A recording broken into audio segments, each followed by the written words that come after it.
Do do do, theme song. Do do do, I'm broke so this is my theme song.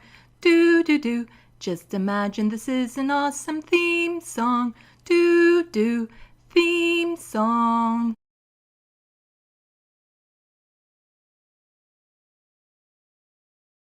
Hello, welcome to Left of the Box. Bonjour, bienvenue.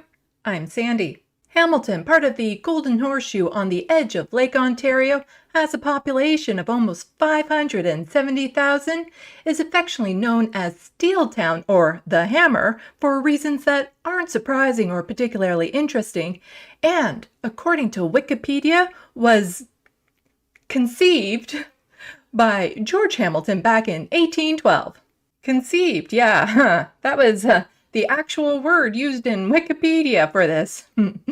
So is that what settlers are calling it these days? You see, way back when settlers came over and they took land, they took it usually by force. There's a word for this that I can't quite think of right now, but when they did that to the land, they then said that they conceived cities. Is that what they're calling it, huh? Well then, okay.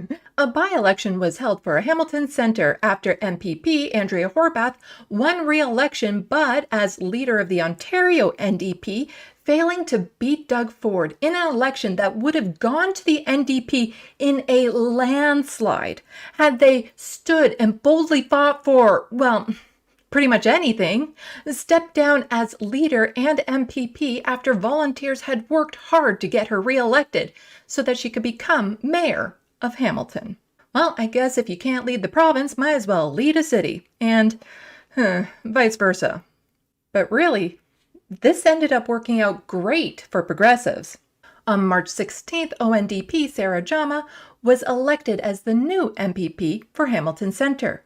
She won with 54% of the not quite 22% of eligible voters who turned out. Okay, people, we need better turnout for elections. Sarah was elected as the provincial representative with not even 10,000 votes. Don't get me wrong, I'm glad it was her, but this is hardly a representative democracy. Politicians aren't pushed towards better policy when they only have to worry about getting a handful of people out to vote for them. Doug Ford got elected with only 18% of possible votes, and because of that, irreparable harm will be done to our healthcare, education, the Greenbelt, basically all the things people say they care about. And, well, he didn't exactly lie during the campaign. He stuck to the strategy of not saying what he was planning to do publicly, but behind closed doors, he was telling his rich buddies exactly what he was planning on doing. And he got away with it. He knew he didn't have to cater to what the majority of the people want. He knew he only needed a core group to come out and vote for him. There was never any pressure on him to do the right thing, and there still isn't. We know corruption is going on. We know he's privatizing healthcare. We know he's purposely underfunding schools. We know he's selling off parts of the Greenbelt to his friends. We know he's only working to enrich himself and his buddies. We know all of this. And what are we doing about it? Huh? Anything? More about that in my next video. Anyway, back to Sarah. Here are some of the reasons why I like her. Sarah Jama is a Canadian politician and disability rights activist who has served as the MPP for Hamilton Centre since 2023. Actually, she hasn't technically been sworn in yet, but anyway.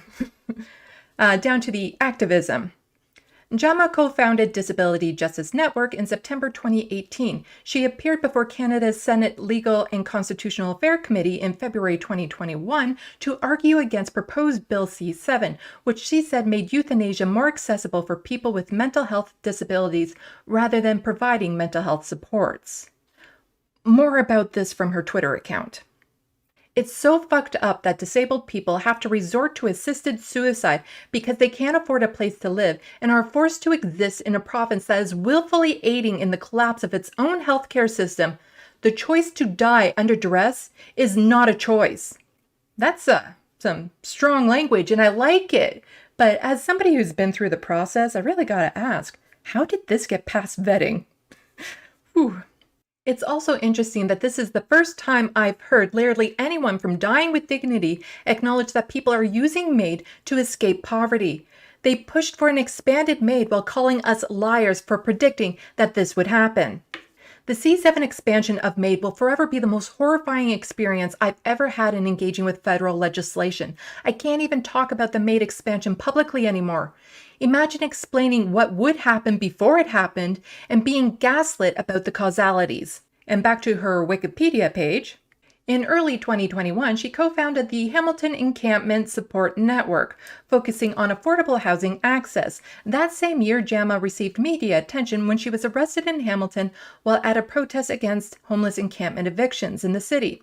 She was accused of obstructing and assault of a police officer. Charges were later withdrawn after she entered into a peace bond. Hell yeah. But you see, her campaign didn't come without controversy. This headline from the National Post sums it up. Ontario NDP candidate accused of anti-Semitism wins provincial by-election in Hamilton, Ontario. And this one isn't even as bad as the one that was right before the election. Despite candidates' anti-Semitic comments, Ontario NDP still favored to win Thursday's by-election. Holy shit, National Post. Talk about headlines that go hard. Like, gee, I wonder if there's any bias showing in these. Wow. There's a difference between calling out a government based on their actions and being anti-Semitic. What the Israeli government, that's the government body, not the Jewish people, but the government of Israel. What they are doing to Palestinians is wrong. Amnesty International and the United Nations say it's apartheid. It shouldn't be a controversial take, but somehow it is. And it's used to smear people, often progressives, for speaking up for human rights. And a bit of a side note, if you're sitting over here in Canada and looking over what's happening in Gaza and say, that's wrong. I stand with Palestinians. The Israeli government is right-wing and abusing human rights. But you don't acknowledge how the Canadian government is treating Indigenous peoples, you don't recognize the apartheid in Canada, and you don't know about the human rights abuses happening here, take a moment, do some self-reflection as to why that is, and at a bare minimum, read up on the Indian Act. Previously, when someone has been painted as being anti-Semitic for speaking up for the rights of Palestinians, they've lost jobs, been kicked out of groups, and not too long ago, the call to have Sarah step down would have been supported by the party leader, and she would have been forced to do just that. But as people become more aware of what's happening, opinions have been changing. With all the negativity the media was throwing at Sarah, she also gained a lot of public support. This here from Rabble, members of Ontario Jewish community issue letter of support for Sarah Jama. Over 120 members of the Ontario Jewish community signed a letter in support of disability rights activist Sarah Jama. You can read more about the accusations and why they're wrong in this article linked below. From NDP MP Matthew Green, there is nothing radical about wanting the human rights of Palestinians to be upheld and that Israel be held accountable for their violent, illegal occupation of Palestinian territories under international law and the Geneva Convention. It's because of people like Matthew that I wouldn't say I support the NDP, but I still encourage people to go out and vote for them. The NDP as a whole has been very disappointing. They are circling towards the center like a leaf in a whirlpool. But there are individuals within the party that give me hope. And if enough of them actually get together and take over the party, the NDP could go back to being the party it used to be. The party the base wants. Please, Matthew, take over the NDP. And from Christo Avalos, criticism of apartheid is not anti-Semitism. Kudos to Merritt Stiles for doing the right thing here. And both him and Matthew Green were quote tweeting this article about Sarah being accused of being anti-Semitic, but the leader, Merritt Stiles, stand by Sarah and says the party doesn't support anti-Semitism. However, the Liberals are accusing the NDP of a long history of anti-Semitic rhetoric, and they also want her gone. Two things about Christo's tweet and what he was quote tweeting. I'm glad Merritt Stiles, the leader of the ONDP, stood by Sarah and didn't cave to pressure. She continued to show support for Sarah, which is good. However, where's the statement? Where's the video of her strongly denouncing the accusation and backing Sarah? There was mention of a statement from Merritt in the National Post article that I haven't been able to find. And everything I've heard from her is pretty milquetoast. A lot of, we're against anti-Semitism and discrimination of all types, and the language Sarah used wasn't the best. Basically, everything you'd expect from a leader not wanting to rock the boat. Rock the goddamn boat! Make waves, be bold! We need a populist, not a pacifist. No more means-tested solutions, no more playing it safe in hopes of winning people over who will never vote for you. The majority of people don't vote. Give them a reason. More of the status quo won't do it when the problem is the status quo. The other thing from the tweet is the Liberals also want her gone. Well, of course they do. Sarah represents everything they pretend to be. This is my regular reminder, you can't spell the word liberals without the letters L-I-E-S. Never mind progressive, the Liberals aren't even on the left. The Liberal candidate, Deidre Pike, tweeted this out. We're turning orange signs red all over Hamilton. Join the movement by voting Pike tomorrow. Now I get the NDP was the party to beat in that area, but this is common practice for the Liberals. Attack the NDP while saying little about how the Conservatives are simply the worst. The idea is to go to Queen's Park to fight against Ford's cuts to healthcare and education, to save the Greenbelt, to strengthen the social supports his party is gutting. Not to go after the NDP and constantly ask how they plan on paying for that. In 2018, when it became clear the Ontario Liberals were nowhere close to winning, they sided with the Conservatives against the NDP. Kathleen Wynne said a Conservative government would be better than an NDP government.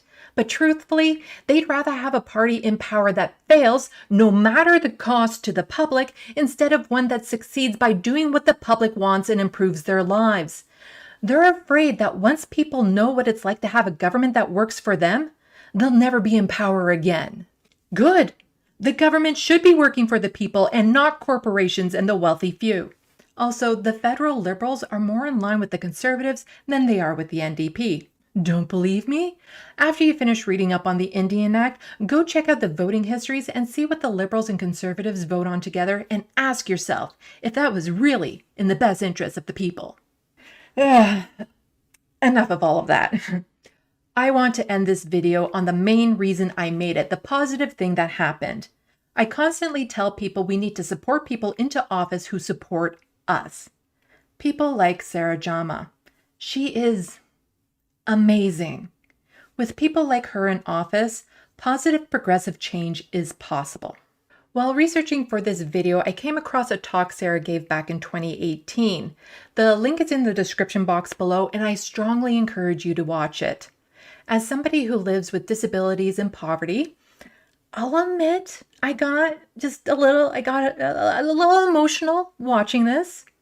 Here is a clip from that talk, and it shows us the kind of person Sarah is. So I guess I would pose the question to everybody in this room today. If we can identify that we have systems and policies that are framing people with disabilities as merely an economic benefit to society, nothing more, nothing less. If we can identify that my disability is palatable, and I'm speaking to you today in a way that you can understand, which is not much effort on your end, but there are a whole bunch of people behind me, not in this room today, who cannot communicate their needs as palatably and easily as I can. If we can identify that some of the most marginalized people in our community are Indigenous people with mental illnesses and disabilities, are people of color with disabilities, are people in our prison systems with disabilities. But they don't get seen or heard, despite the fact that we're all going to be disabled eventually because of old age. If we can identify that our education system is no good for people with moderate to severe disabilities, that funding is consistently cut from our school boards, from special education departments, that educational assistants are not getting enough training. If we can identify that from before birth, we're putting stipulations on who has the right to exist and who doesn't, if we can identify that our prison systems are identifying people with mental illnesses and our police systems are identifying and harming people with disabilities, Are all these interconnected problems systemically a form of modern eugenics? The NDP didn't win. Hamilton Centre didn't just win. Ontario won. We need more people like her in office. Don't forget to hit buttons and leave comments. Twitter. Wow. Twitter. Twitter still exists, so to speak. You can also find me on TikTok, while that lasts, and Instagram. If you can, please support my content by becoming a patron or purchasing something off my wish list. Every little bit helps. Links are in the description box below. A special thanks to those of you who already have. Salut, à la prochaine. Thank you for watching and stay tuned. I'm Sandy, wishing your tomorrow is better than your today.